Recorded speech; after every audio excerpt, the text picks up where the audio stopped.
Studio Siwan.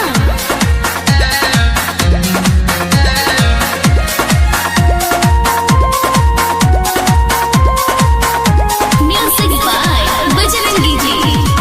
याद तो हरिया बतावे बड़ी हो, जानू देखो याद जनवरी हो।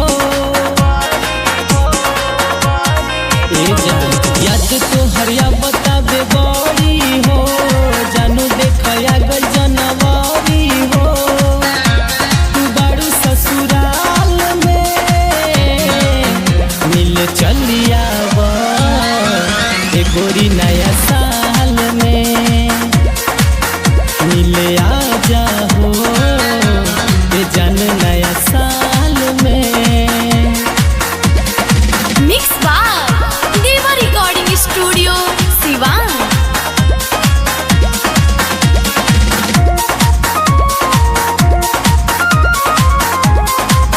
म्यूजिक बाय बजरंगी जी।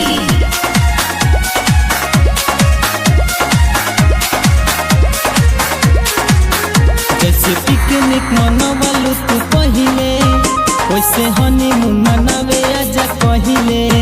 तहारी हलदम दुख सहिले, तहरा बिना हम अकेले रहिले। जैसे पिकनिक मनवालू तू पहिले, वैसे हनीमून मनावे आजा कहिले।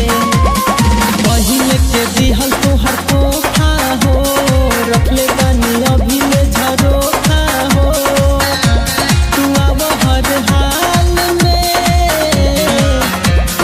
चलिया ये जान नया साल में तू मिले आ जाओ ये जान नया साल में। Mix by Deva recording studio Siwan.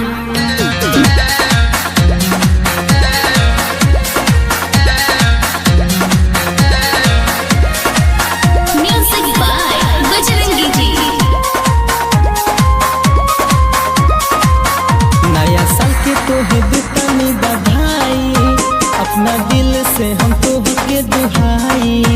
कब प्यार हमार भूली हो न सोना, आजा श्रद्धा से तोहके भुलाई। नया साल के तोहे देतानी बधाई, अपना दिल से हम तोहके दुहाई। तहरा बिना बानी हम अधूरा हो, बाल रच के मनसा कर पूरा हो।